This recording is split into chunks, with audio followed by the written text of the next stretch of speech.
tell you, man, anybody who is rejected from a judgeship because of their record of racism, I just think, you know, you really got to be concerned about that.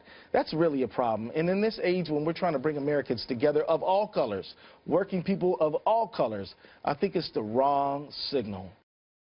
All right, well, that was Representative Keith Ellison questioning Senator Sessions' nomination for Attorney General, claiming remarks that he purportedly made over 3 decades ago are disqualifying. Well, now, while Senator Sessions has flatly denied he ever even said such things, Mr. Ellison is ducking his sordid and more recent past with the Nation of Islam. With the Minnesota congressman floating himself as a possible chairman of the DNC, the New York Times came seeking comment, but instead, quote, aides to Mr. Ellison were going to make him available for a telephone interview, but then declined when informed that he would be asked about his past comments on Mr. Farrakhan. Carl Higbee is a Trump supporter. Teslin Figaro is a former campaign staffer for Bernie Sanders. Teslin, I'll go to you first. So why is he able to criticize Senator Sessions for remarks he made purportedly 30 years ago, but then when he is going to be asked about something he said in the past or did in the past, it's not fair game, and he dodges the interview? Well, you know, I totally agree. I think that everyone should be open, you know, elected officials should be open to answer questions, whether that's Sessions or Ellison. And in fact, you know, I reached out to the Ellison camp myself, and they told me that the reason he did not answer the questions was a logistics issue, that he was on his way on a plane, you know, to Detroit. But well, we know it's very simple just to provide a statement or a written statement to somebody seeking comment. Right, and I mean, I totally agree with that. I mean, if he was connected to any groups, he should be open to it just as well as, you know, Senator Jeff Sessions as well. You know, but what I would say is I think what the main thing is, I think people have automatically assumed that he's going to become the DNC chair. You know, there's grassroots organizers who are suggesting that people like Ohio State Senator Nina Turner be considered. You know, before we just close the casket and say that Ellison is going to be the next pick, I do think it's important that the DNC allows everyone to be vetted, allow everyone to answer questions, and he should answer, to be quite frankly, to be quite honest with you. But then when you know, I'm looking at every day somebody else is a racist, a racist, a racist. When are we going to start talking about job creation? You know, when are these leaders going to start talking about what they're going to do to bring jobs back to America? But let's talk about what the issue at hand. And Representative Ellison, as you heard, was criticizing Jeff Sessions.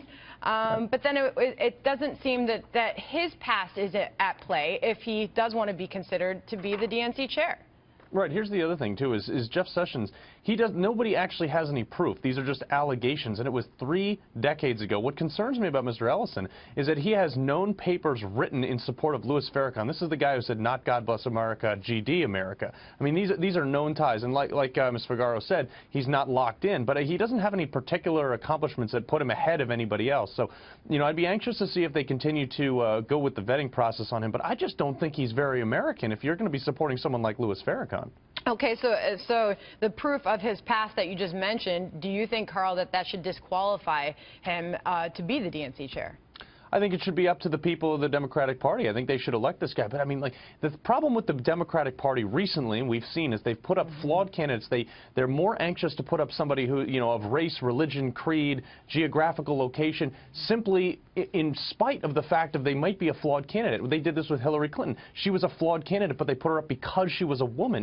This is the Democratic Party, and if they haven't learned anything from this election, they might not have learned anything ever. And, Teslin, it does seem to remind everybody of the hypocrisy sometimes that we do see in politics. Well, they didn't put up Clinton because she was a woman. They put up Clinton because they have pretty much tried to run the Democratic Party for the last 20-plus years. They're putting up Congressman Ellison because he's from the Bernie Sanders camp, and people want to move, you know, a little bit further to the left with the progressives. So I think that's someone that they trust. But again, you're absolutely right. They need to vote the person in that they feel is going to move the party forward. And do you feel that that is Representative Ellison?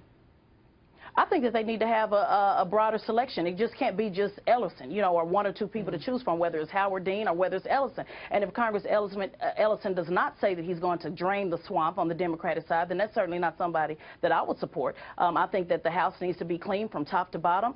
People need to be called out for what it is. We cannot continue to just blame Trump for everything and blame Republicans for everything when they've lost over 900 seats over the last 8 years. So if he's willing to stand up to the establishment, stand up to the status quo, then he might be the perfect person. But if not, then no, he needs to sit down. All right. To both of you, have a wonderful Thanksgiving. Thanks for being Thank you. here. That was an overly rational segment. Thank you. All right. Thanks to both of you.